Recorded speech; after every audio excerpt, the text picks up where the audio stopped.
Alright, welcome to the channel, and today we'll be talking about the Meze Liric, which was sent out by a community member to try out. But anyhow, this is the Meze Liric, and thank you so much, NC, for letting me give it a go. Let's dive into the lovely build and aesthetics of this. Gotta give Meze credit where credit's due, man. Like, these things are built fantastically. It's just really nice. And then it has like these leather cups, which is really nice on the back end, and the little pressure port there, which is really kind of cool. Like how they did the offset color of that kind of like bronze copper look to it. And the same with the rods here for the movement up and down. It's nice smooth motion. It's tight enough to where you don't have to worry about it falling down, but also strong enough to where you have to kind of wiggle it to get it to go where you want it to go. But overall, very, very well built, and aesthetically, honestly, extremely pleasing aesthetically for me. Like, I mean, fantastic looking, just really beautifully made. It's just really, really nice. I will say though, the stuff it comes with a bunch of stuff, but the case, fantastic, mirrors the basically the back end of the cup here, and it has that nice nice quality case. The cables that these came with though are pretty, but they suck. Like, they're just this rubber kind of net, and they're just rubbery, bouncy. Not my favorite thing in the world. Look cool though, like this accents that they do with them to match the kind of the Liric's overall aesthetic vibe. But anyhow, into the comfort of these, it's a Meze, so they're going to be super comfortable. Also, actually, real quick before going into comfort, I like the little detail of like where you plug it in. They're kind of pushed forward, so they kind of stay, away. They kind of fall down over rather than kind of straight down, which is nice.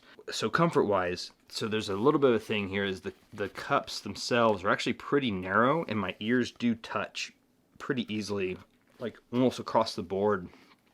Back in on the front, on the bottom, it's definitely pushing against those, and even when I get it just right and put on perfectly, I can still feel it, but it's not a big deal. Like, the pads are so soft that it's not even with my glasses on, but even off, like, I can still feel it and everything. But like, this is extremely comfortable. Like, it disappears on the head, barely feel it.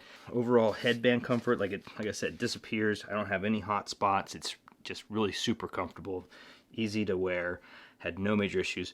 And kind of a fun thing, if you don't do this, but like when I put it on and I have my hand here, you can actually feel the port here push the air out of that little port. So it's to help with that that helps with that pressure buildup of like a planar, especially in the closed back.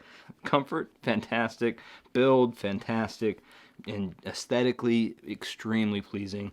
Really love the build, really love the look, really love everything about the hardware that is this outside of that cable. That cable is not good.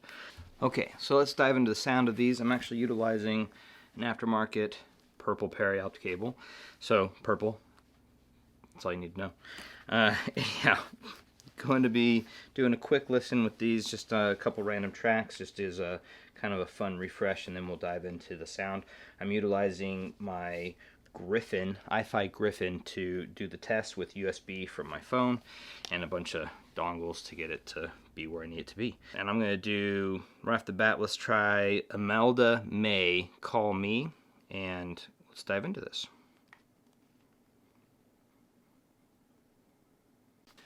Okay, so diving into the sound of that Imelda May track, just fantastic. Vocals were very nice, and if you didn't know, like, I'm not a fan of the Empyrean. I thought the Empyrean was a little bit wonky, and it really would kind of hit or miss depending on what tracks I was listening to. But kind of with these ones, the Lyrics, overall, it's been just, I'm actually really impressed with these. I'm actually kind of really digging them a lot, to be honest. And so with that, the vocals were just right? Like, they're a little bit on the higher end, but they sounded really nice. And the stage and the imaging was very planar, so it's very, it wasn't like the widest stage, but it's pretty good, and the imaging is fantastic. The low end is just really nice. The highs are kind of in that same vein as the mids, upper mids, where it's kind of a little bit on the brighter side, but it's not, it doesn't push into where I'm uncomfortable with it, or even like with the Imperium where it'd get wonky every once in a while, or shouty, and these felt to me really nice, like especially with this like kind of acoustic kind of going on. And then let's dive into let's go hip hop track, and for some bass, let's see, let's do Anderson .Paak, The Bird, and then we'll, this is off his Malibu album. So let's listen to this and then talk about that. Okay, so once again, it's kind of got this kind of neutral mids that is, it's like tonally accurate, it seems like, but it's a little bit kind of pulled back, but not greatly. The trumpet in there is really nice.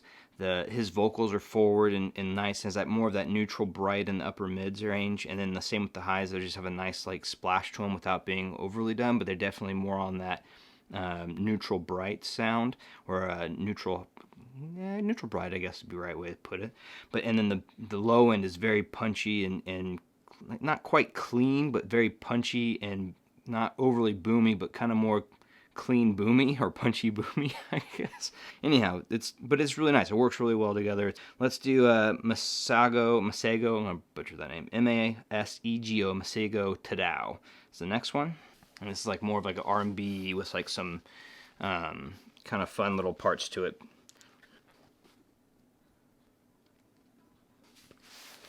Okay, so just right off the bat, like these are, I'm not picking up, just to kind of get it out of the way here. Well, actually, we'll dive into the final soundtrack. But so with this track, that saxophone is very nice, and his vocals are once again in that nice range. It hasn't really changed from track to track so far as like that, the way it presents, which is more forward with the mids, vocal wise, and so vocals a little more forward, still not neutral, a little bit on the brighter side, but not crazy. They're not horrible at all, and they're actually really nice.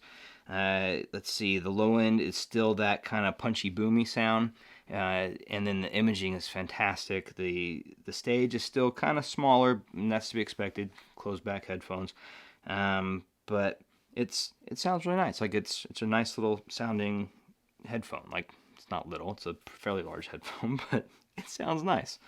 So I guess one more track. Let's do something a little more. Actually, let's do two more tracks. I'm going to do one of my ones I use all the time, which is "Twirl Me" by Wildlight, and then from there, and then we'll do like a more acoustic folk type thing.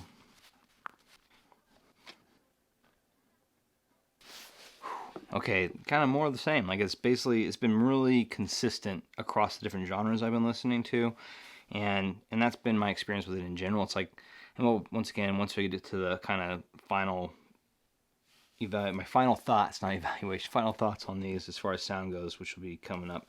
It's just really easygoing, nice sounding headphones, and I haven't had any major issues with them so far. And this track kind of the same thing, like everything just kind of flows really well. And this one has a lot going on. This track, this Twirl Me, maintains the imaging is fantastic. The vocals are kind of more forward. There's some little bit of, it feels like the mids on the mid-range to mid-low is a little bit sucked back, a little bit pulled back, but then the upper mid-range or upper mid to high mid is more forward, and that kind of sits where the vocals are kind of deal, and higher.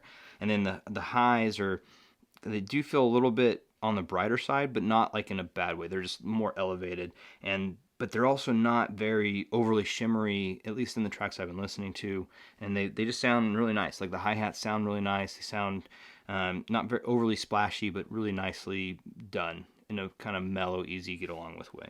At least with the tracks I've been listening with. So let's do. Problem with doing these things on the phone is notifications pop up, and most of the controls are at the top when you're trying to move stuff around and like switch out. So that's annoying. But anyhow, I'm going to do Wreck of the Edmund. Actually, no, let's change this back. We're going to do Church Street Blues by Punch Brothers. So let's dive into this.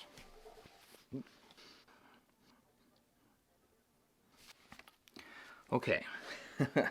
So let's kind of dive into this. That was lovely. Like the mandolin was really nicely done. The once again, it's just kind of the vocals are more forward. The bass is that punchy, boomy kind of sound. The imaging is fantastic. The stage is still a little bit on the closed-in side, but vocals are awesome. The highs are elevated, but they're not overly done. They honestly, the things that I've noticed to take the back seat most would be the highs and that region of the mids, which it feels like the mid to mid low of the mids is kind of pulled back, and then the highs kind of are elevated, but they're still kind of withdrawn. Whereas the upper region mid seems to be, I don't know why I'm using measurement stuff, but the vocals are way more forward. The highs are nice, but without being overly done or overly in your face. The low end is also seems to be one of its strong suits, but I still think that the vocals are where it's mostly, in my listening experience with this, in my time with it, has been vocals have been like kind of like the mainstay for these, and where I really found the most like forwardness in it. Excuse me. So overall, like just an easygoing, lovely sounding headphone. I haven't had any major flaws with it for me, or any takeaway that I would say is something I'm not really into. Like I've actually listened across different genres, and if you know anything about me, if you're here on the channel, obviously, but I listen to everything. It doesn't really matter to me as long as I like the track. I don't care about if I like the artist or whatnot. If I like the music, then I like the music, and I don't care about genre, the artist, whatnot, as long as I like the music. So, well, not entirely true, but most generally that's the way it works. If I like the music, then I don't care about the genre. Um, anyhow, so it's just worked. It's just the low ends were fun and catchy, and they really kind of enjoyable there. And then the mids, it was never something that I got taken out of the music as I was going from track to track. I enjoyed that aspect of it. The isolation level is really nice. So if you're into isolating headphone, these are excellent for that, and they just sound really good. I wouldn't say they're like exceptional though. Like that's the thing that's kind of like, or they don't really have anything that kind of stands out above. Like sometimes like you'll have like the VC or the Verite opens, or even the atriums or the auteurs, or like the auteurs like the mid-range king kind of thing or queen, and same thing with like the VC and VO. Where they have like this really massive stage and imaging, and they have a lot of fun punchy bass and clean, and they're very like just holographic, and they have a lot of stuff going on, but they might not be the best in the mid-range or in certain areas, but they have like their unique qualities, right? Whereas this one feels very even keeled, and that in itself is a good thing depending on where you're coming from. I personally like things to have a little more flavor to them, I guess, but these were great. Like I had no problem putting these on, whether I'm working on something and kind of letting it be the background. They were great for that, and then they were also really excellent when I did want to pick something apart. I could, focus in on it, and it brought me all the parts that I needed without forcing me to listen to it, if that makes sense. Like it allowed me to focus where I wanted to, rather than kind of like blasting me with where it wants me to focus, which is nice. I think that's a kind of nice quality for headphones. And let's see, the next part is does it game. So I played some Destiny, of course. Honestly, it did really good. That imaging is really key. I will say though, it did get a little bit bright with gaming, especially on Destiny. I didn't really try it too much with anything else. I've really been on a pretty hardcore Destiny kick lately, but it was really nice. I think it did a fantastic job. It wasn't my preferred listening method, because the brights did get a little bit too bright for certain parts, but I think that could be a pro and a con depending on what you want. And then the bass wasn't overly done, which I was expecting it to be a little more boomy and like kind of overwhelming, but it actually was pretty mellow. It actually kind of accented the rest of the range pretty well, minus the highs. The highs, for whatever reason, did get a little bit too bright, a little bit too crisp, a little bit. And but yeah, outside of that, it was a really enjoyable listen for gaming. And with the isolation, it made it kind of fun, so you didn't bother anybody else around me and whatnot. So for gaming, I'd say it's a good but not great option. All right, so TLDR, this thing is beautiful.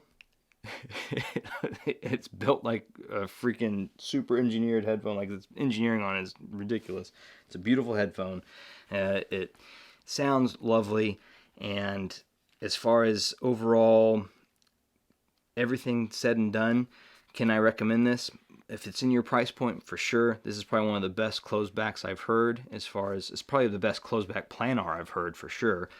The other aspect of it is it plays well with everything I've thrown at it, from the iFi Griffin to my ECPT4 tube hybrid to my, I didn't try it with my bottle head crack. I don't think that would go well with this, but I did do it with a bunch of solid states, and it just, everything I threw at it worked just great. And it's kind of like a workhorse, right? Like it's almost easy to get along with. It's beautiful. It's you can take it anywhere and not feel like you look like you're kind of looking too crazy with some crazy headphones, even though they are kind of, I mean, they look nice. I think but I don't know how much I'd commute with these, but I definitely could see taking them to like a coffee shop or taking them into an office space.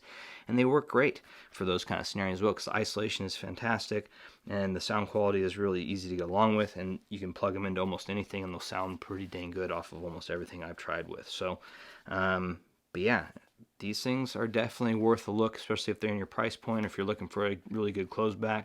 I will say they are very expensive, and I think you're probably paying a big chunk of that is going to be going towards this kind of build and aesthetic look, and like the engineering that went into these, because these things are gorgeous. But they just, yeah, everything about them just really nice. So if they're within your price point, I can easily recommend them, especially if you're looking for a closed back planar. These are probably like one of the best closed back planars I've heard, let alone just closebacks. And this is kind of impressive to me once again because I'm not a big fan of the Meze Empyrean. The Empyrean was not my favorite headphone. It was a very wonky headphone to me personally, and I can understand why people would like it, but for me, the way my ears work or whatever it is, I didn't get along with the Empyrean, and these ones fix a lot of those issues. So yeah, I think if it's in your price point and you're looking for a really fun and beautiful closed back headphone, definitely give these a look. All right, and on that, I'll catch you everyone on the next one. Cheers.